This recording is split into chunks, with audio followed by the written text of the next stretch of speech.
Emiten perbankan Big Cap PT Bank Rakyat Indonesia Persero Tbk atau BRI menggelar rapat umum pemegang saham tahunan 2024 pada Jumat 1 Maret 2024. Salah satu agenda yang dibahas dalam RUPS tersebut adalah penetapan rasio dividen BRI atas laba bersih tahun 2023. Untuk informasi selengkapnya mengenai agenda RUPS tersebut, simak laporan untuk Anda.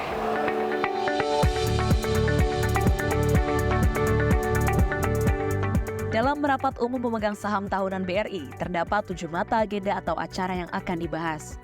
Yakni yang pertama, agenda melibatkan persetujuan laporan tahunan dan pengesahan laporan keuangan konsolidasian BRI. Hingga persetujuan laporan tugas pengawasan Dewan Komisaris dan pengesahan laporan keuangan program pendanaan usaha mikro dan usaha kecil tahun buku 2023. Selanjutnya terkait persetujuan atau penetapan penggunaan laba bersih BRI pada tahun buku 2023. Kemudian agenda berikutnya difokuskan pada penetapan remunerasi, termasuk gaji atau honorarium, fasilitas, dan tunjangan untuk tahun buku 2024. Bersama dengan Tentiem untuk tahun buku 2023 bagi direksi dan Dewan Komisaris BRI. Pada RUPS tahunan BRI, pun juga terdapat agenda pembahasan mengenai penunjukan akuntan publik dan atau kantor akuntan publik untuk mengaudit laporan keuangan konsolidasian perseroan tahun buku 2024, serta laporan keuangan dan pelaksanaan program pendanaan usaha mikro dan usaha kecil untuk tahun 2024. Agenda yang kelima terkait dengan laporan realisasi penggunaan dana obligasi subordinasi 4 BRI tahun 2023 dan obligasi berwawasan lingkungan berkelanjutan 1 tahap 2 BRI tahun 2023. Sementara agenda ke-6 dan ke-7 adalah perubahan anggaran dasar perseroan dan perubahan susunan pengurus perseroan. Berdasarkan RUPS tahunan, BRI meraih restu untuk membagikan dividen senilai 48,1 triliun rupiah dari total laba yang didapatkan pada tahun 2023. Pencapaian kinerja positif BRI tersebut dalam rapat umum pemegang saham tahunan BRI tahun 2024 hari ini telah menyetujui penggunaan laba bersih konsolidasian yang dapat diatribusikan kepada pemilik entitas induk untuk tahun 2023 sebesar 80% atau sekurang-kurangnya sebesar 48,1 triliun rupiah atau sebesar Rp319 per lembar saham. Ya, itu dividen yang diberikan dalam bentuk tunai. Besaran dividen yang dibagikan tersebut setara dengan 80% dari total laba 2023 senilai 60,4 triliun rupiah. Penetapan dividen BRI atas laba tahun 2023 ini juga sudah termasuk dengan dividen interim yang sudah dibayarkan. Sebelumnya, pemerintah dan publik telah mendapatkan dividen interim sebesar 6,77 triliun rupiah dan 5,9 triliun rupiah pada tahun 2023 lalu. Sehingga, sisa dividen yang akan dibagikan BRI pada tahun ini kepada pemerintah mencapai 18,94 triliun rupiah dan kepada publik senilai 16,49 triliun rupiah.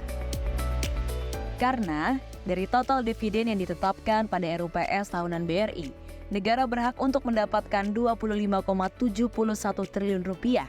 Sedangkan publik berhak mendapatkan pembayaran dividen senilai 22,39 triliun rupiah. Sementara pada 2023 lalu, BRI telah membagikan dividen interim senilai Rp84 per lembar saham. Untuk sisa dividen yang akan dibayarkan BRI pada tahun 2024 ini menjadi Rp235.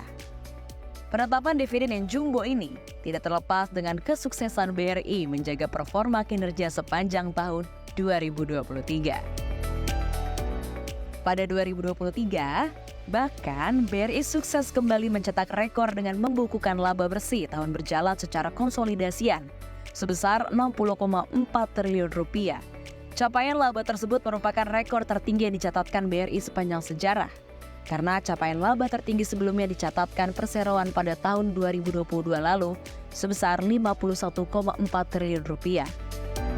Perolehan laba BRI pada 2023 lalu pun setara dengan kenaikan 17,5% secara tahunan. Capaian yang cemerlang ini ditopang juga oleh penyaluran kredit BRI yang mencapai Rp1.266,4 triliun atau tumbuh 11,2% secara tahunan pada tahun 2023. Secara historis, BRI yang merupakan bank plat merah ini cukup konsisten dalam pembagian dividen dan besarannya. Dalam 5 tahun ke depan, BRI pun optimistis akan tetap mampu membayar dividen dalam kisaran 80% dari laba. Direktur Utama BRI Sunarso menegaskan BRI memiliki struktur permodalan yang kuat dan likuiditas yang cukup dalam rangka menunjang ekspansi bisnis dan mengantisipasi resiko yang mungkin terjadi dalam pengelolaan bank. Pertama, perseroan telah memiliki struktur modal yang kuat dan likuiditas yang cukup dalam rangka ekspansi bisnis dan antisipasi risiko yang mungkin terjadi dalam pengelolaan bank.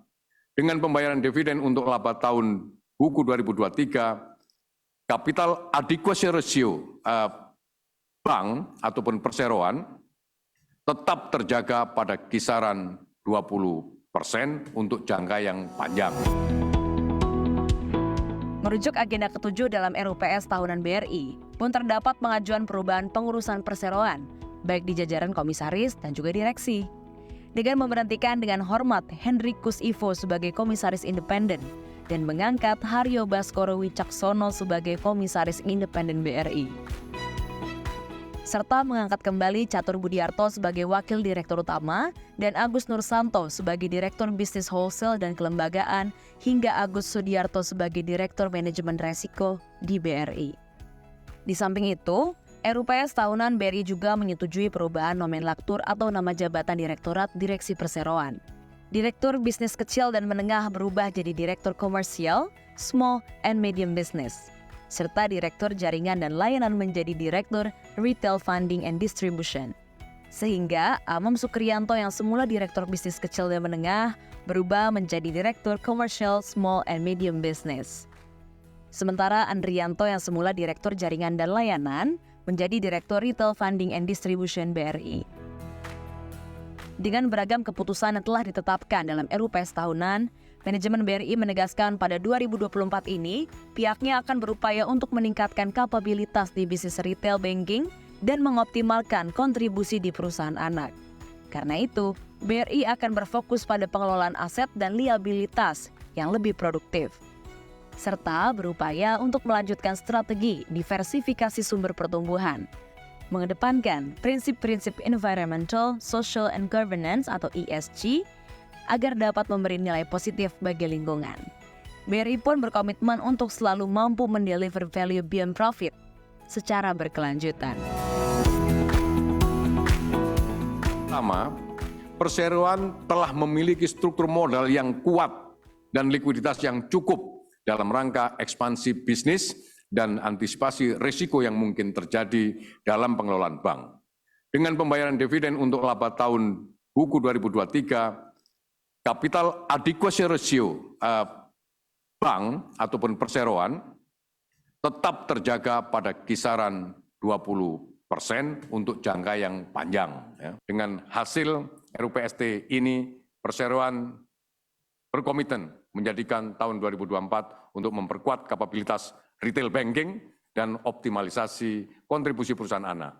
Dan strategi ini akan berfokus kepada pengelolaan aset dan liabilities yang lebih produktif, diversifikasi sumber pertumbuhan, keandalan pendukung operasional, serta implementasi prinsip-prinsip ESG agar memberi nilai positif bagi lingkungan dan BRI mampu mendeliver value beyond profit secara berkelanjutan. Itulah pemirsa rangkuman dari Rapat Umum Pemegang Saham Tahunan 2024 BRI pada Jumat 1 Maret lalu. Dari Jakarta, saya Serliana Salsabila bersama juru kamera Angga Yosua, CNBC Indonesia, Beyond Business.